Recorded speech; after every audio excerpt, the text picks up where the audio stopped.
Hiç düşündünüz mü? Dilimize dolaşmış bazı kelime kalıplarının ya da atasözlerinin kökeni nedir? Doğru söyleyeni 9 köyden kovarlar. Ağaç yaşken eğilir. Damlaya damlaya göl olur ve daha bunlar gibi onlarcası.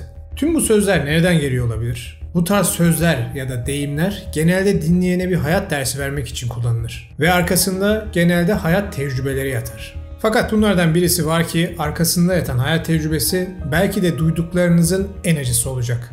Bulunmaz Hint kumaşı mı deyimi? Ya bunda ne var? Bir ürünün nadirliğini, değerini göstermek için söylenmiş bir söz işte diye düşünenleriniz olabilir. Fakat bu deyimin arkasında son derece karanlık bir tarih yatmakta. Çünkü o bulunmaz Hint kumaşı lafı aslında kumaşın az bulunmasından dolayı çıkmamıştı. Onu yapan ustaların ellerinin kesilmesinden dolayı çıkmıştı. Gerçeği bulun Karanlık Tarih serisine hoş geldiniz.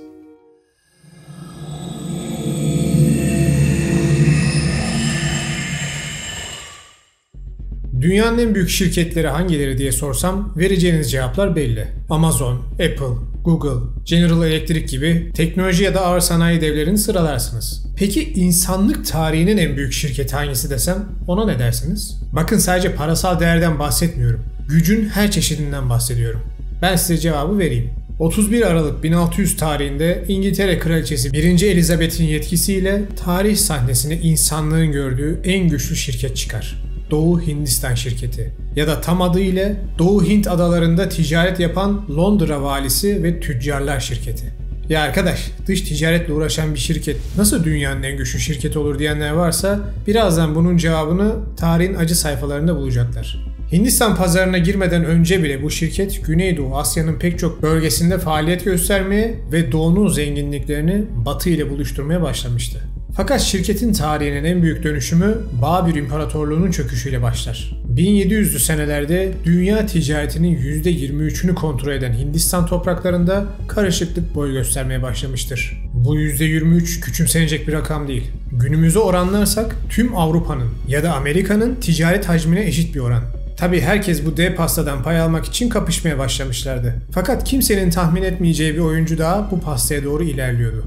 1757 senesinde Robert Clive, Hindistan pazarına giriş kapısı olan Bengal Krallığı ile savaşır ve kazanır. Bakın burada bahsettiğimiz Robert Clive tam olarak bir devleti kağıt üstünde temsil etmiyor. Adam bizzat Doğu Hindistan şirketinin ordusunun lideri. Şirketin İngiltere destekli kendine özel bir ordusu var. Varın gerisini siz düşünün.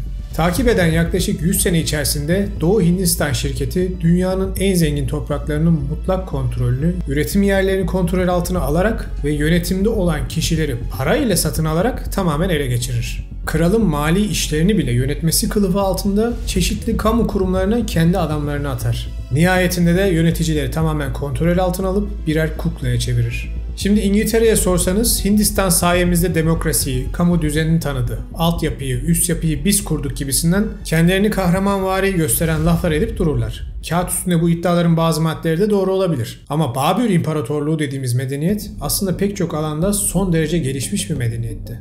Hindistan'ın ticarette o zamanlar dünya devi olması bir yana Taj Mahal gibi, Agra Kalesi gibi ve daha sayamayacağım yüzlerce inanılmaz yapı, kütüphane ve gelişmiş bir yönetim sistemiyle ülkeyi gerçekten bolluk ve kültür ile yönetmişlerdir. Ülkeye sızmakla geçen onlarca yıldan sonra Doğu Hindistan şirketi nihayetinde öldürücü darbeyi 1857 senesinde Sepoy ayaklanmasını ayarlayarak vurur. Ayaklanma sonrası şirket 2. Babür Şah'ı vatana ihanetle suçlayıp sürgüne gönderir ve gerçek anlamda Hindistan artık tam olarak bir İngiltere kolonisine dönüşür. O zamanlar İngilizlerin yanında kendi hemşerileriyle savaşan kişiler takip eden 100 senede yaşanacakları bilselerdi sanırım o silahları önce kendi kafalarına dayarlardı. Dünyanın en zengin ülkesi, dünyanın en vahşi, emperyal ülkesinin eline düşmüştü. Ve bu olay dünya tarihinin en önemli dönüm noktalarından birisi haline gelecekti.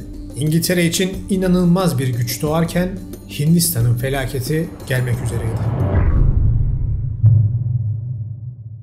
İngilizler yönetime geldiklerinde yapmaya başladıkları ilk iş Hindistan'daki nüfusu çiftçi, savaşçı, rahip ve yönetici gibi 4 ana sınıfa bölmüş olan kas sistemine el atmak olmuştur. Normalde sadece kategorisel bir anlam taşıyan bu sistem İngilizlerin müdahalesiyle en tepeye Avrupalı beyaz adamı koymuş Daha sonra onunla çalışan zenginleri, elitleri koymuş ve geri kalan herkesi de ikinci sınıf insan kategorisine sokmuştur. Bu toplumsal hor görme sistemi Hint halkının kendi içinde ayrılmasına neden olmuş ve negatif etkileri günümüzde bile devam etmektedir. Fakat kabus daha yeni başlıyordu.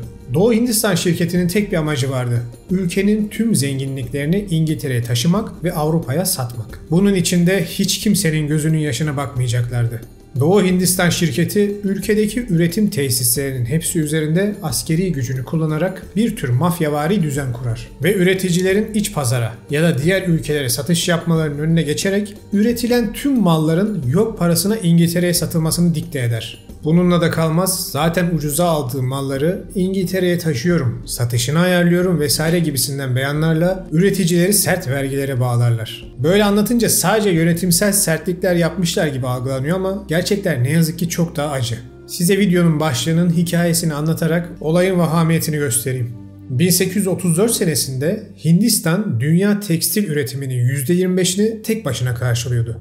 Bakın o zamanlar 200 milyon kişinin yaşadığı ülkenin iç pazar talebini geçtim, tüm dünyanın ihtiyacının %25'ini karşılıyordu. Üretim gücünü siz düşünün. Fakat 1896 senesine gelindiğinde, yani sadece 62 sene sonra ülke dış pazarlara üretim yapmayı geçtim, kendi iç talebinin bile sadece %8'ini karşılayabilir hale düşmüştü. Yahu bu nasıl olabilir diyenleriniz varsa işte acı kısım şimdi geliyor.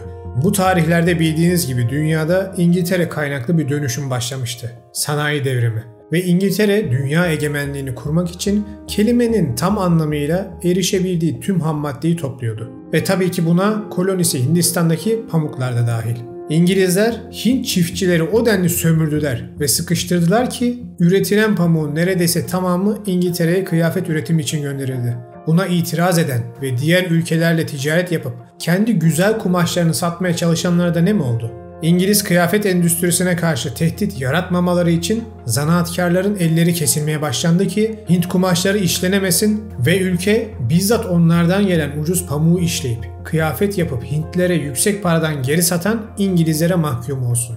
İşte kahrolası emperyalizm tam olarak budur. Sizi köle haline getirir, sömürür, sonra zaten sizden geleni size geri satar ve sizi ekonomik olarak kendine mahkum eder. Vah Hindistan, tüh Hindistan demeyin. Türkiye'nin durumu farklı değil. Seneler önce Marshall yardımları ile biz de o prangalara bağlandık. O videoda yakında gelecek, sabırlı olun.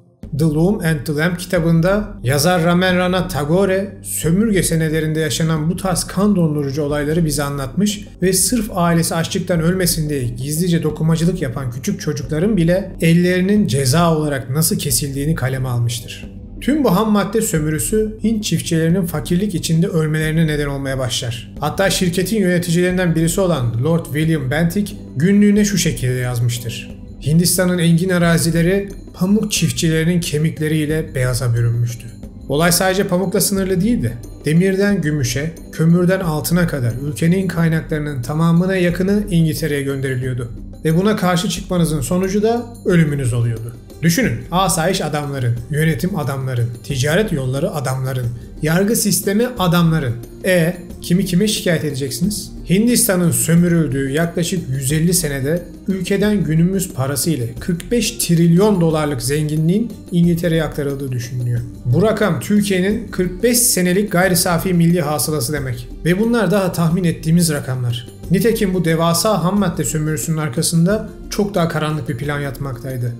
İngiltere, Hindistan'ın zenginliğini kullanıp kendi savaş sanayisini güçlendirip paraya para demezken en büyük düşmanını ve endüstriyel devriminin önündeki son engeli yok etmek için gezegeni ateşe atmaya hazırlanıyordu. Birinci Dünya Savaşı'nı çıkarıp Osmanlı İmparatorluğu'nu yok etmek. Devlet Aliye en geniş zamanındayken dünyanın en zengin petrol yataklarını elinde tutuyordu. Ne yazık ki çökmeden önce bilimle alakayı kestiği için Osmanlı'nın bundan ne kadar haberi vardı bilinmez. Ama İngiltere ve Almanya'nın bundan haberi vardı. Ve İngilizler hızlı davranmazlarsa bu zenginliği Almanlarla ortak iş yapma planları yapan Osmanlı'ya kaybedeceklerini biliyorlardı. Ve bunun olması durumunda şu an bambaşka bir dünyada yaşıyor olurduk. İşte 1. Dünya Savaşı'nın tezgahı da bu ana sebepten dolayı hazırlandı. Bu kendi başına bir video konusu olduğu için detayına girmeyeceğim. biz Hindistan'a geri dönelim. Çünkü artık tüm ham maddeye sahip olan İngilizlerin savaş için insana da ihtiyaçları olduğu dönem gelmişti. Bunun içinde bir kez daha sömürecekleri en büyük kaynak Hindistan'dı. Birinci Dünya Savaşı'nda bildiğimiz kadarıyla 1 milyon Hint askeri İngiltere için çeşitli cephelerde savaşa katılmıştı. İşin ilginç yanı bunların çoğu da gönüllü askerlerdi. Çünkü hem 150 seneden fazladır ülkede bir şekilde varlık göstermekte olan İngilizler kendilerini Hintlilere üstün ırk gibi tanıtıp onlar üzerinde psikolojik güç elde etmişlerdi. Hem de ülkeyi vergilerle ve kaynak açısından sömürdükleri için Hindistan fakirlikten kırılıyordu. Düşünün, bir zamanlar dünya ticaretinin %23'ünden sorumlu olan en zengin ülkelerden birisiyken İngilizlerin onlarla işi bittiğinde bu pay %2'ye düşmüştü. Halkın %90'ı fakirlik sınırının altında yaşıyordu ve ortalama yaşam süresi ise 31 seneye kadar düşmüştü. İşte bu fakirlik ve çaresizlik içinde halk mecburen celladının pis işlerini maaş karşılığı yapmak için sıraya girmişti.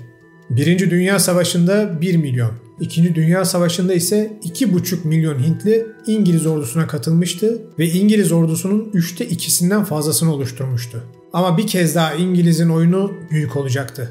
Hintliler elin İngilizleri için kan dökerken İngiltere Hindistan'daki gıda üretimini kendi ülkesine yağdırmaya başladı ve Hint halkını açlığa terk etti. Bu süreçte milyonlarca insan İngilizleri beslemek için kendi hayatlarını verdiler. Hatta tahminlere göre İngilizlerin Hindistan'ın idaresinde ilk rol almaya başladıkları 18. yüzyıldan ülkeyi terk ettikleri 20. yüzyıla kadar ülkede yaşanan Bengal kıtlığı, Deccan kıtlığı, Bihar kıtlığı gibi olaylar sonucu yaklaşık 40 milyon insanın öldüğü düşünülmekte. İngiliz Başbakanı Winston Churchill ise konu ile ilgili fikri sorulduğunda tavşan gibi üreyen bir milletten bahsediyoruz, sorun olmaz demiştir. Sömürülme, kıtlık, savaşlarda piyon olarak kullanılma, işkenceler ve eziyetlerle geçen uzun yıllardan sonra İngiltere'nin Hindistan'a vuracağı son bir yıkıcı darbe daha kalmıştı. Ve bu darbenin etkileri günümüzde bile kendini göstermeye devam ediyor. Emperyalist yaklaşıma göre iliklerine kadar sömürülmüş ve kurutulmuş bir kaynağı ne yaparsınız? Cevap basit. Kaldırıp köşeye ölmesi için atarsınız. Sene 1947. İkinci Dünya Savaşı bitmiş, İngiltere önderliğindeki müttefik kuvvetler savaşı kazanmış ve dünya liderliğindeki konumlarını garantilemişlerdi. Fakat Hindistan için durum içler acısıydı. 150 sene boyunca süre gelen İngiliz sömürüsünden dolayı halk kendi içinde bölünmüş, fakirleşmiş, kendi kendini yönetmekten aciz hale gelmiş, aşırı Hristiyanlaşma baskısından ötürü kendi inanışlarından ve kültüründen koparılmış bir şekilde dağılmış haldeydi. Bu misyonerlik olayları da Doğu Hindistan şirketi yeterince kar yapıp halk fakirleşmeye başladığı an piyasaya çıkmıştır. Sözüm ona Tanrı'nın izinde ülkeye gelen din adamları ve kadınları, bizzat o misyonerleri oraya gönderen İngiltere tarafından fakirlikten kırılan halka bir parça gıda, bir parça barınak sağlayarak "Bakın bizim dinimiz hepinizi kuşatır, korur, gözetir. Bizler çok iyi insanlarız, sizin için buradayız" diyerek halkı yemişlerdir. Hep diyorum, yine diyeceğim. Din kişinin vicdanında olur. Eğer bir kişinin ağzından ulu orta, Allah, kitap, din, peygamber kavramları düşmüyorsa bilin ki o kişinin dinle minle alakası yoktur. Size aynı Hindistan örneğinde olduğu gibi önce mahvedip sonra ele geçirmek için gelmişler demektir. Bunu sakın unutmayın. Bu arada İngilizlerin şeytani zekası bununla da sınırlı sanmayın. Birazdan Müslümanlara da nasıl yaklaştıklarını anlatacağım.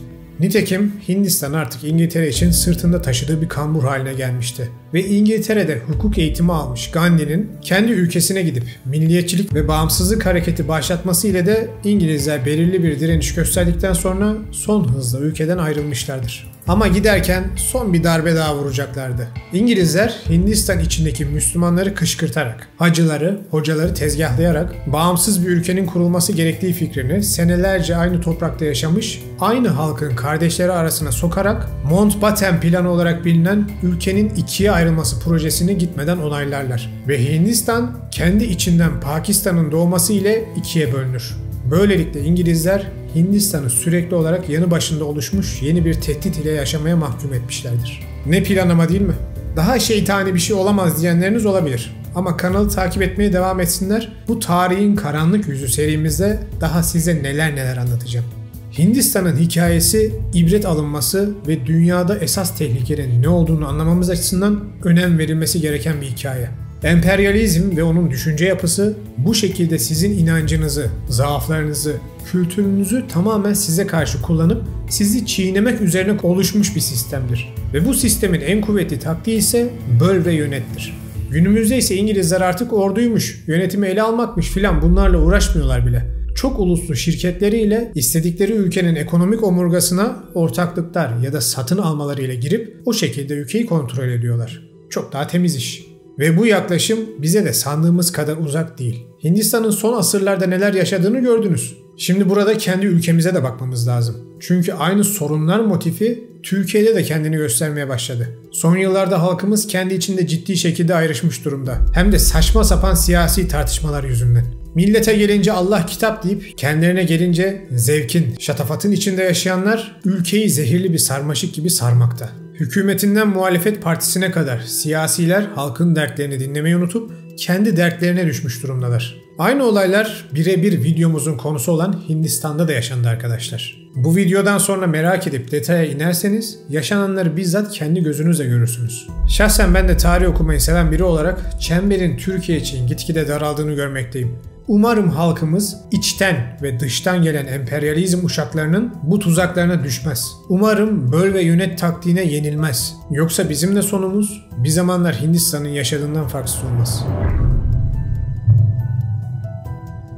Videoyu izlediğiniz için hepinize teşekkür ederim. İçerikleri beğendiyseniz kanala abone olmayı lütfen unutmayın. Bir sonraki videoda görüşene kadar kendinize iyi bakın.